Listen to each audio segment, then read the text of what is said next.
అనంతపురం నగరంలోని అంబేద్కర్ విగ్రహం వద్ద మున్సిపల్ కార్మికులకు మద్దతు తెలుపుతూ ఏఐటీయూసీ నాయకులు ఇక్కడ మద్దతు తెలియజేస్తున్నారు. ఈ సందర్భంగా అంబేద్కర్ విగ్రహం వద్ద నిరసన తెలియజేస్తున్నారు. రాష్ట్ర వ్యాప్తంగా సుమారు 3 లక్షల మంది కార్మిక కుటుంబాలు ఉన్నాయని, అందులో భాగంగా మున్సిపల్ కార్మికులకు మరియు ఇతర కార్మికులకు ఇప్పటి వరకు కూడా జగన్ పాదయాత్ర చేసినప్పుడు వారికి ఖచ్చితంగా న్యాయం చేస్తామని చెప్పారు. అయితే ఇప్పుడు ప్రభుత్వం అయిపోతున్నా కూడా వారికి న్యాయం చేయలేదని ఆవేదన వ్యక్తం చేస్తూ రాష్ట్ర వ్యాప్తంగా నిరసనలు చేస్తున్న నేపథ్యంలో అనంతపురం నగరంలోని ఏఐటీయూసీ నాయకుల వద్ద మనం ఉన్నాం. వారిని అడిగి మరిన్ని వివరాలు తెలుసుకున్నాం.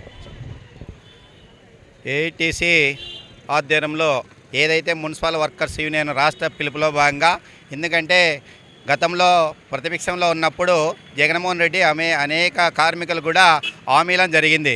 మళ్ళీ ఈరోజు 4.5 సంవత్సరం వెళ్ళిపోయి కూడా, ఎందుకంటే గత 3 నెలలు పోతే కూడా మనం పరిరక్షణ ఎన్నికలేకపోతున్నాం. అదో ఇదంటే ఎన్నికల కోడ్ వచ్చే విధంగా ఉంది. కానీ ఏదైతే మనకు హామీ ఇచ్చాడో హామీలో ఇంతవరకు కూడా ఒక హామీ కూడా నెరవేర్చలేదని చెప్పి ఈ సందర్భంగా ఏఐటీసీగా డిమాండ్ చేస్తున్నాం.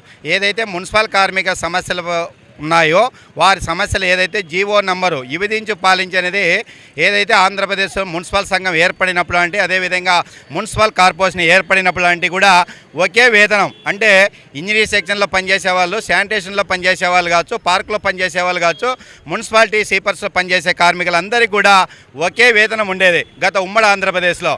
ఏదైతే 2019లో ఈ జగన్మోహన్ రెడ్డి ముఖ్యమంత్రి అయినాక విభజించు పాలించు అనే ధోరణిలో ఒక శానిటేషన్లో పనిచేసే వాళ్ళకు అంతకుముందు 12,000 రూపాయలు వేతనం ఇస్తాండి, ఆయనైతే విభజించు పాలించిన ఆధ్వర్యంలో 6,000 రూపాయలు వెల్త్ అలవెన్స్లో ఇవ్వడం జరిగింది.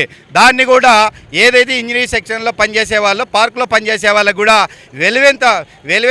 వెల్త్ అలవెన్స్తో పాటు 6,000 రూపాయలు కూడా వీళ్ళకు కూడా వర్తింపు చేయాలని చెప్పి రాష్ట్ర ప్రభుత్వాన్ని, రాష్ట్ర ముఖ్యమంత్రి జగన్మోహన్ రెడ్డి గారిని ఆదేశిస్తూ, ఏదైతే రాష్ట్ర పిలుపులో భాగంగా ఈ రాష్ట్ర ప్రభుత్వం గత 10 రోజుల కింద కూడా మన రాష్ట్ర నాయకులు ఓలేస్ గారు కావచ్చు, రాష్ట్ర నాయకులు సుబ్బరాయుడు గారు వారు చర్చలు జరిగింది.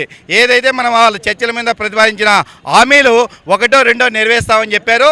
దాన్ని మేము రాష్ట్ర ఏఐటీసీగా ఎవరు కూడా దానికి అంగీకరించబోగా, ఏదైతే మున్సిపల్ కార్మిక సమస్యలు ఉన్నాయో ఆ సమస్యలు పరిష్కరించాలని చెప్పి మేము ఏదైతే రాష్ట్ర పిలుపులో భాగంగా, అంటే 27వ తారీఖు మన ఏఐటీసీ ఆధ్వర్యంలో ఉన్న అన్ని ప్రజా సంఘాలు కావచ్చు, మున్సిపల్ కార్మికులను కూడా కలుపుకొని మేము సమ్మెలోకి పోవాల్సింది. అయితే రాష్ట్రంలో చర్చల్లో భాగంగా రాష్ట్ర ఏఐటీసీ అదేవిధంగా మున్సిపల్ వర్కర్స్ రాష్ట్ర పిలుపులో భాగంగా జనవరి 6వ తారీఖు, ఎందుకంటే మాకు త్వరలోనే చర్చలు పిలుస్తామని చెప్పి హామీ ఇవ్వడం జరిగింది.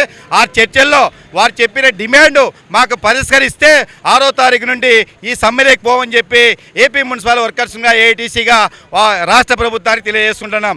ఏదైతే భారతదేశంలో సుప్రీంకోర్టు సమాన పనికి సమాన వేతనం ఒక కార్మికుడు బతకడానికి 26,000 రూపాయలు తీర్పు ఇచ్చింది. మళ్ళీ ఆ తీర్పు భారతదేశంలో ఉన్న రాష్ట్రాలు ఏ రాష్ట్ర ప్రభుత్వం కూడా, అది ఆంధ్రప్రదేశ్ కావచ్చు, మిగతా రాష్ట్రాలు కూడా ఏ రాష్ట్ర ప్రభుత్వం ముఖ్యమంత్రులు కూడా దాన్ని ఆమోదించలేదు.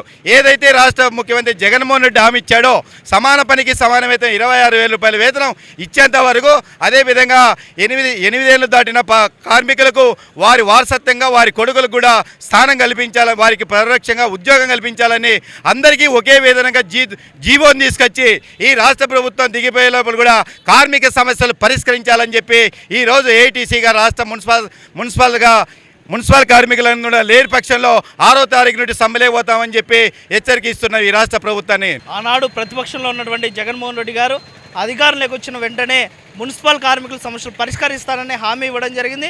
ఈరోజు అధికారంలోకి వచ్చి సుమారుగా 4 సంవత్సరాలు అవుతున్నా కూడా ఎక్కడ కూడా మున్సిపల్ కార్మికుల సమస్యలు పట్టించుకుని పాపాన పోతూ ఉన్నాడు. ఎక్కడ కూడా మున్సిపల్ కార్మికులు పని చేస్తూ ఉంటే ఎక్కడ కూడా ఎటువంటి వసతులు లేకుండా, ఎటువంటి పరికరాలు లేకుండా కూడా ఈరోజు పారిశుద్ధ పనులు చేస్తూ ఉన్నారు. ప్రభుత్వం ఇప్పటికైనా స్పందించి తక్షణమే మున్సిపల్ కార్మికుల సమస్యలు పరిష్కరించాలి.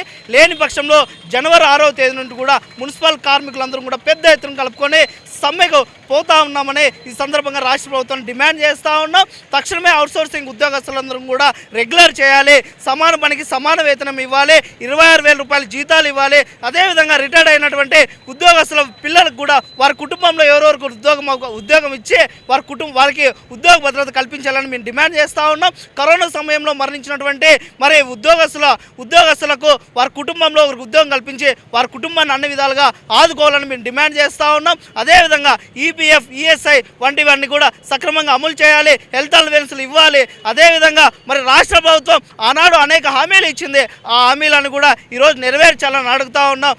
మేము అడగట్లేదు, మాకు కానిది మాకు రానిది మేము అడగట్లేదు. తక్షణమే మా హక్కులు మేము అడుగుతా ఉన్నాం. తక్షణమే మున్సిపల్ కార్మికుల సమస్యలను కూడా మీరు పరిష్కరించాలి.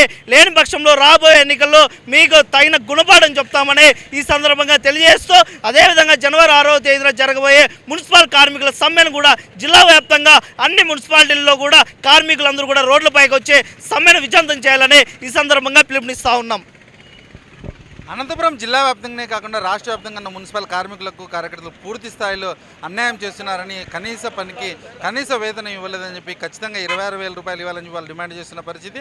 అదేవిధంగా సుప్రీంకోర్టు జీవో ప్రకారం, సుప్రీంకోర్టు నిబంధనల ప్రకారం ఖచ్చితంగా కనీస పనికి కనీస వేతనం ఇవ్వాలని చెప్పి వాళ్ళు తెలియజేస్తున్నారు. లేకపోతే జనవరి 6 నుంచి నిరవధిక సమ్మె చేపడతామని చెప్పి డిమాండ్ చేస్తున్నారు. సీఎం జగన్ వెంటనే రాష్ట్ర ప్రభుత్వం ఖచ్చితంగా వీటిపై పునరాలోచన చేయాలని చెప్పి డిమాండ్ చేస్తున్న పరిస్థితి. మున్సిపల్ కార్మికుల సమస్యలు వెంటనే తీర్చాలని, లేకపోతే పూర్తి స్థాయిలో సమ్మెను చేస్తామని చెప్పి వాళ్ళు డిమాండ్ చేస్తున్న పరిస్థితి.